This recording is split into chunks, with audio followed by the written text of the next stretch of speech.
Steve Green here today. Is it? Not here. I'm hearing. Our program is Mr. Stan Crader, and of course, for we Rotarians, we know Stan Crader is the one that indirectly put Steve Green into advertising. That's the best way we know him. Since he's not here, we can't pick on him too much. But Stan's a devoted family man, a successful businessman.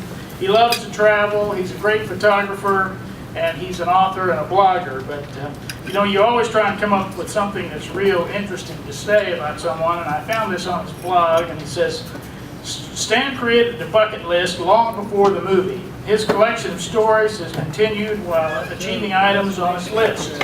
His grandfather filmed him jumping a small creek on a motorcycle. After threats from his grandmother and mother, there won't be a repeat. He's flown the Atlantic in a small plane. He and his youngest son earned their scuba diving certificates. Running for city council wasn't on his list, and after serving one term, he considered jumping the creek again. Stan has a few items remaining on his list, but he's happiest while hiking in the Rocky Mountains with his wife. He applies his Christian principles in every walk of life, and it's his hope that others recognize Christianity as the root of his success and the source of his creativity and drive. Let's give Stan a warm Rotary welcome. Now this thing's turned on. I guess I need to stand over here maybe. Or turn this off. Yeah, you're all right. Whatever. Thanks. It's a real privilege to be here again. Steve called about a month ago. Or he didn't call, we kind of hang around, so we were together, and he said, we need you to be at Rotary and give me the date. I go, okay, what's going on? He said, well, you're speaking. I said, okay, what about? He goes, whatever. So, I said, well, I can come up with stuff, but I've been accused of being the happiest when I have the microphone in front. I mean, that's not exactly true. One of the things I like about public speaking is I learned that people that are most frightened of going to the dentist. But the second most frightening thing people fear is public speaking, even more than death. So at a typical funeral, most people would rather be in the casket than if they're doing the eulogy. But the more you face your fears, the more comfortable you get with it. So that's one reason I like to come out and talk to civic clubs, and when I get the opportunity and get asked to do so, because it is a privilege. Recently, I was asked to serve on the new board at the Southeast Hospital, and along those lines, I started reading about healthcare, not how to be a doctor, but just about healthcare in general, something what I call beyond Obamacare. And in doing so, the more I learned about healthcare and the costs and how charges are assessed, how the insurance industry works, and how hospitals work, the more interested I became. And so today I posted a blog called Beyond Obamacare. So if you want to read my blog, you can leave now, because I'm just going to read it to you. Yeah. But I posted a blog called Beyond Obamacare, and the idea, my goal is to provoke people into what to think about with regards to healthcare. Not to tell you what to think, but to tell you what to think about. Because I think recently Obamacare and the website fiasco basically is just a big distraction with regards to the real problem regarding healthcare and healthcare costs. Because we're all distracted. And I think healthcare and the policies surrounding healthcare are both political and religious. And I was a Rotary member for about 20 years myself when I was living in Marble Hill. And I know the two things you're not supposed to talk about at Rotary are politics and religion. And I really don't know anything else that there is to talk about besides politics and religion. It kind of all boils down to that. But I think the healthcare policy is driven by politics and religion. And the political side of it is that it's such a big deal. The policy provides so much with regards to entitlements that the politicians, I think, are driven to really give away a lot of money with regards to health care. And for whatever reason, whatever drives them to come up with policies that award money to institutions that are providing health care, we all know that where the money flows from, that's where the votes go to. And that happens on both sides of the aisle. And the religious side of it, I think, comes into this moral dilemma that we're faced with regards to who should the government or who should society provide health care to for no charge. So I'm kind of going to go through this as quick as I can, because I know that was a really good program before, the installation. I'm glad I was here to hear that, because Rotary is a very important organization, does a lot of good worldwide. So I'll speed this up a little bit. But the biggest problem I see with healthcare is that most people don't know the cost of healthcare. And we've been conditioned to not know what the cost of healthcare is. And the reason for that is that most of us only know what it costs us. And so we ask the question, what's our copay? What's my deductible? And those are the questions that we ask, and we really don't know what the actual end cost is. Because what we see on the invoice is oftentimes negotiated lower by an insurance provider. And in fact, most healthcare providers don't know what healthcare costs. Because, think about this, even something as simple as a throat culture, you'll get three different charges. You get a lab charge, the person that read it, and then your GP. Something that simple, you get three different charges, and you're the only one that sees all three of them, or the insurance provider is the only one that sees all three of them. So even a lot of healthcare providers don't know what the actual cost of healthcare is when you add it all up. So why don't we know what healthcare costs? Now the notion of universal healthcare was first floated in the 1930s by Roosevelt, and then again in the 90s by Hillary Care. Neither one of those got much traction. But when it really started, when the culture began to change, was in 1942 during World War II. Wages were frozen. The Stabilization Act froze wages. Gotta get this wire pulled up here. Feels like it's pulling my ear off. Anyway, there was a Stabilization Act in 1942 during World War II that froze wages, but it enabled employers to provide additional benefits in order to increase compensation for workers. And one of the benefits that was commonly used was health care. And then in the 1950s, there was legislation that was passed that allowed employer-provided health care to not be taxed as part of the payroll tax. And then by the mid-60s, it had become expected. When you went to work for a company, it was expected that that company provide to you health care and subsidize health care for your family. So it took about 20 years for the culture to shift from everyone paying for their own health care, some having insurance, to it being expected that your employer provide health care as part of your benefit package.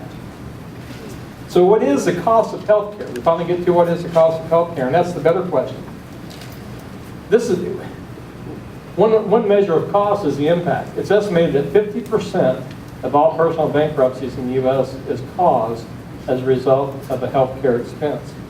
Health care in the U.S. is 18% of our GDP. The value of all goods and services produced in the U.S., it's 18%. Compare that to China, which is 3%. We really don't want to compare our health care to China, but it is 3%. European countries, which have relatively good health care, it's around 10% of the GDP. So what does that mean? What that means is with China, we're at about a 15-point disadvantage on the world market for all the goods and services that we sell. Goods that we produce here are at least 15 points more expensive just because of the healthcare differential. When compared to Europe, we're about 8 points difference, which could be a huge difference when it trickles down to the bottom line. So that's a really big deal. The cost of healthcare is too high relative to our GDP. Compare that to some other expenses. The military is around 4% of the GDP. What's interesting is that within the military budget, healthcare is the largest single line item. It costs more than aircraft carriers and jets and bullets and all that. It's healthcare. So the fact that payers don't know the cost doesn't change the impact, and that impact is the fact that it puts us at an economic disadvantage. And the more of a disadvantage we get, the more it's going to suffer, more our GDP is going to suffer, and the quicker that imbalance is going to get to a point where it's going to be very difficult to come back. Now there's abundance of talk about the cost of health insurance. Who should have it? Who should pay for it? But there's not enough discussion about the cost of health care. So what I want to do is just throw out a few things. This list is not complete. A few things for you to points to bring up when you're in conversations with other people. We're getting ready into the Christmas season. I mean, a lot of people standing around And there are other things to talk about other than football. And healthcare is something that comes up. It's on the news all the time. And so if you get tired of talking about the website or Obamacare, here's a few things for you to talk about. The healthcare is an economic and it's a cultural problem. See, healthcare is primarily a service industry. Now here's the point. There's an imbalance, there's a big imbalance between the velocity of change of goods and services. Think about this. 30 years ago, how many people did it take to build a car? How many man hours were required to build a car? Well, versus today. Well, today it takes a lot fewer man hours to build a car than it did 30 years ago. But how many man hours did it take for a doctor to do an examination 30 years ago versus today? It's the same. A dentist can't fill any more teeth in a day today than he could 30 years ago.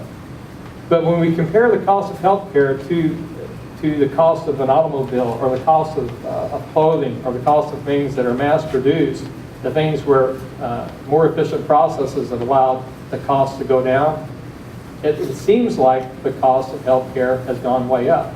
Well, it has, but one of the drivers is that imbalance, which there's some of that we can't do anything about. There's some things we can do a little bit about. But it's important for people to keep that in mind, that when you talk about a service industry, if it's manpower intensive, the cost is going to continue to escalate. One of the things we get accused of, our generation gets accused of, is being a throwaway generation. We don't fix the toaster anymore like our dad did. If the toaster breaks, we throw it away.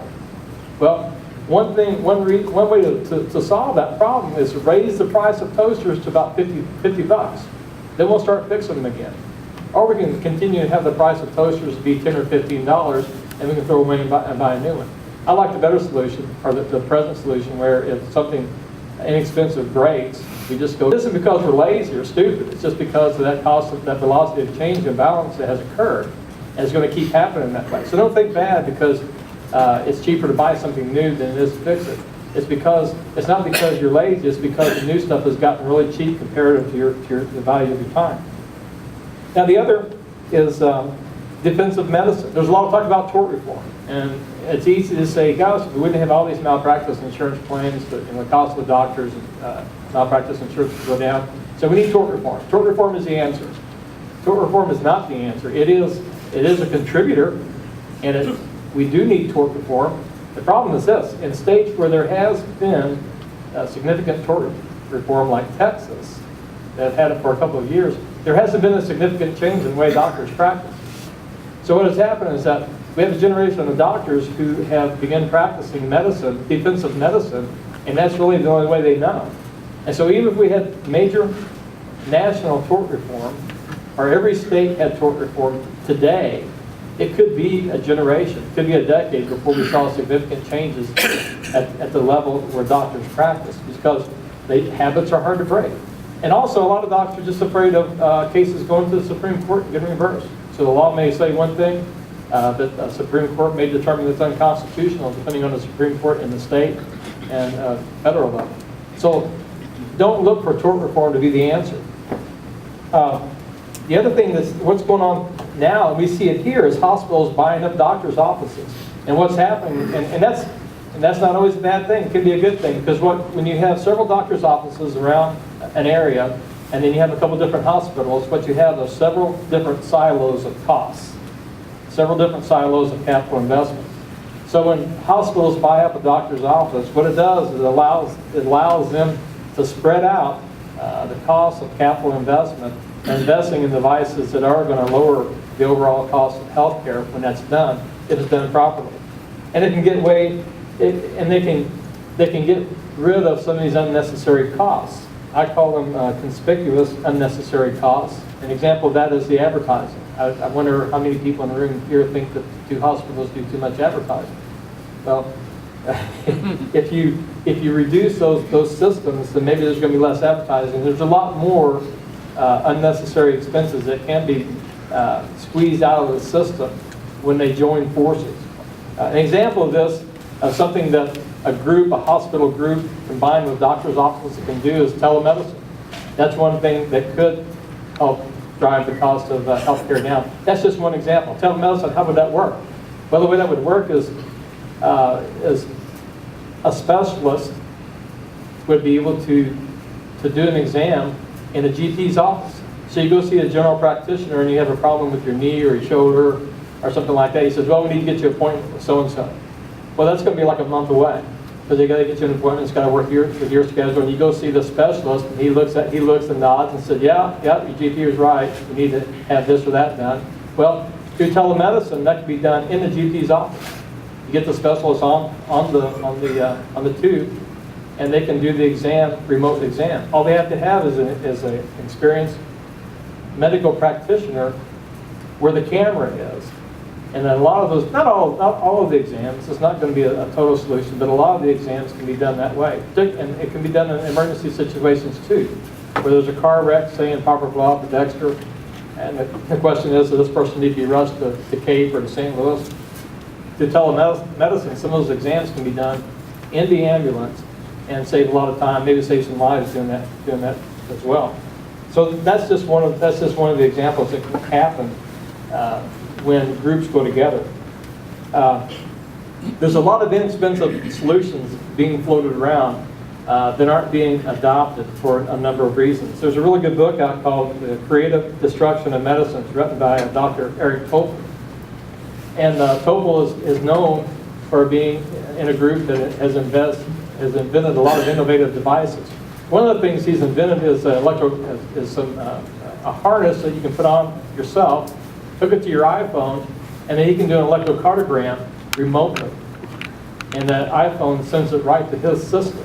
And he can do it continuously during the day, because sometimes when people have problems, cardiac problems, it's hard, from what I read in this book, not from what I know, it's hard to diagnose because they may experience a problem during the day, and then when they get to the doctor, they have what I call waiting room recovery. I mean, if you go to the doctor, and by the time the doctor shows up in the little room, you feel fine.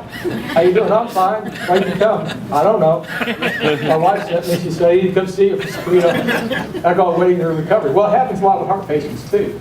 Anxiety doesn't occur when they're at the doctor's office. They feel safe. And so this little device costs about $100. You can attach it to your body, and then the doctor can do electrocardiograms through your iPhone. And there's another thing that one other thing he's invented, which has been a big cure for diabetes, since he's a cardiologist.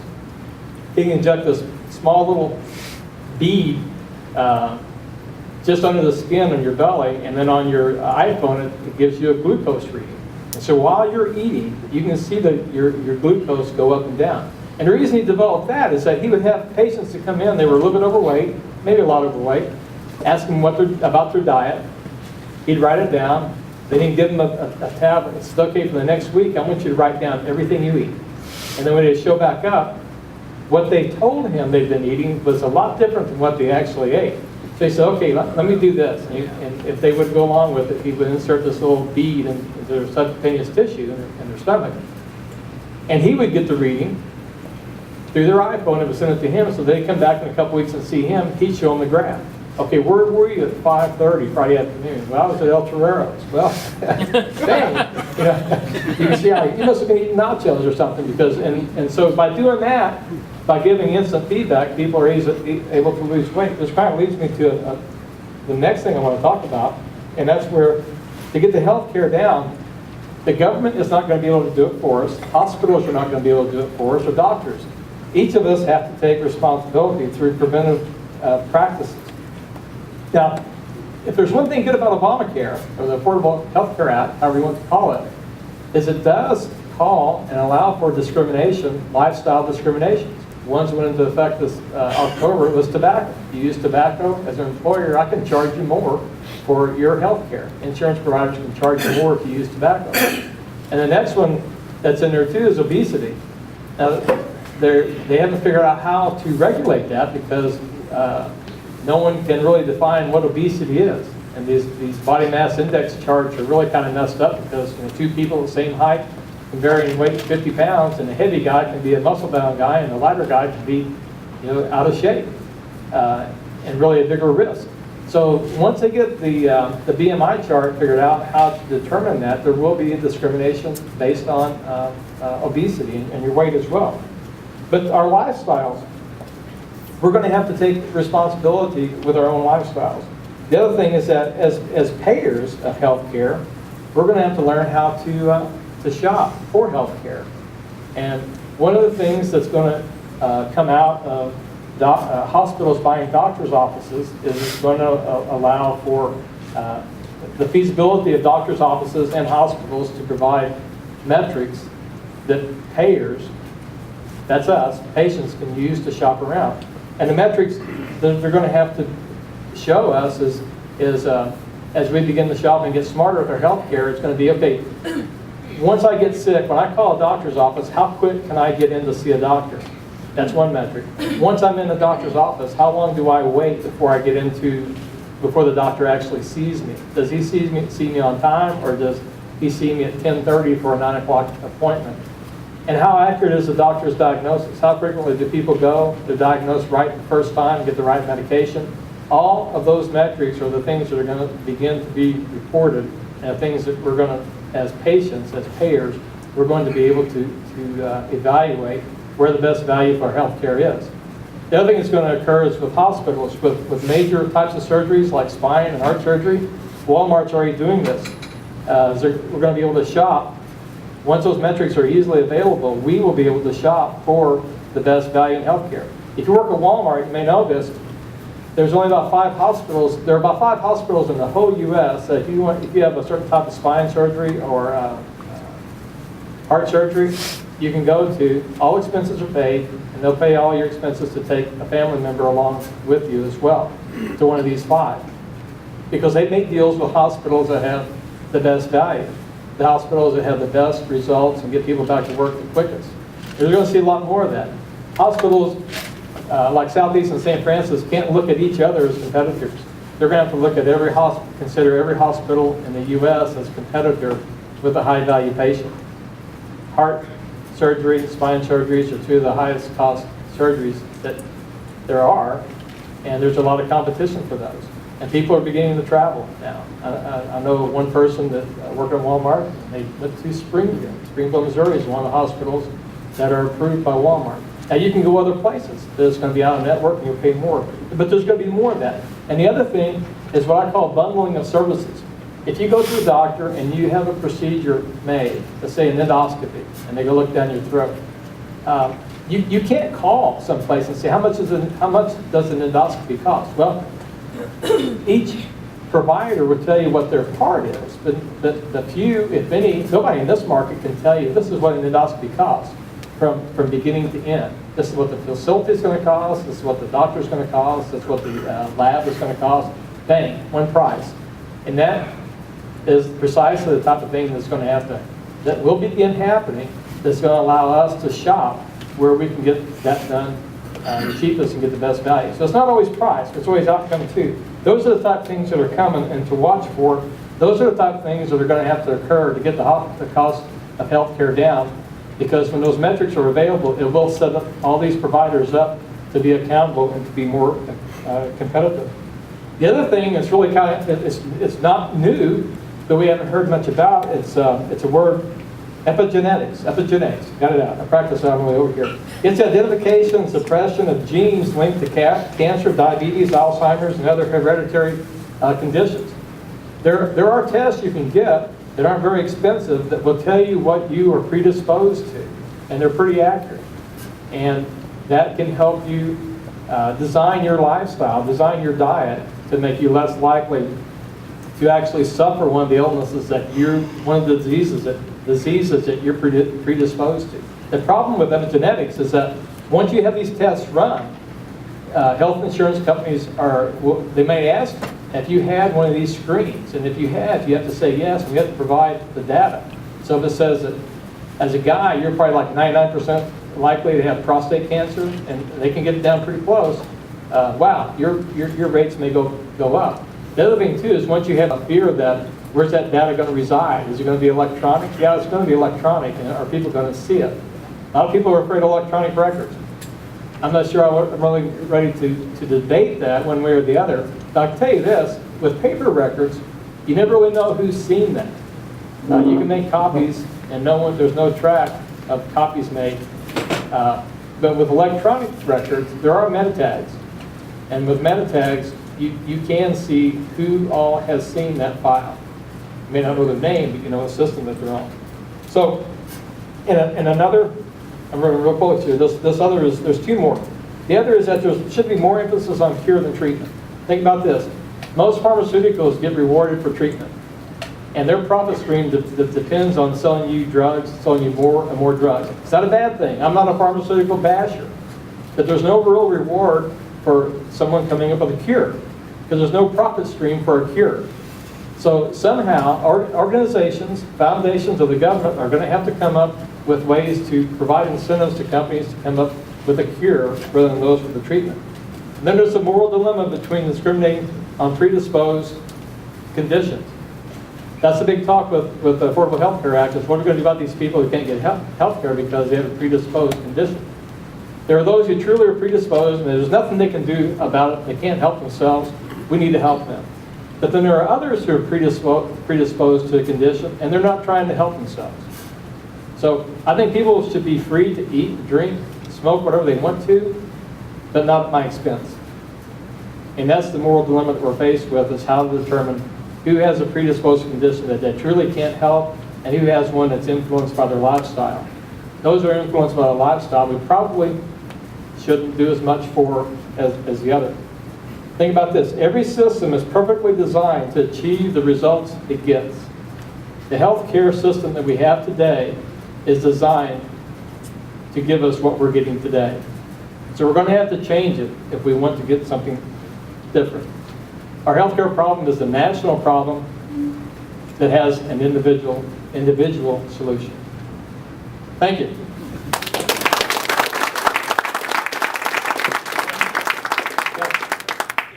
Questions? Just a couple? I really want to provoke people to ask questions of someone else, not me. You want to ask me what I think. This is something that I don't know about. I know what we need to be thinking about, but I don't have all the answers. But I'm entertaining a few questions. Yes, sir. Well, just to comment more than anything, because I'm really interested in healthcare too. But I just read this morning in Kiplinger News letter that they're coming out with a little, it'll be just like a Band-Aid, but it's an electronic that can monitor your heart, it can monitor if you have diabetes, what you eat, and those things can be automatically sent somewhere on your behalf. And that's coming within the next few years. You'll just have a little Band-Aid on you, and your doctor can monitor all this stuff, or hospital.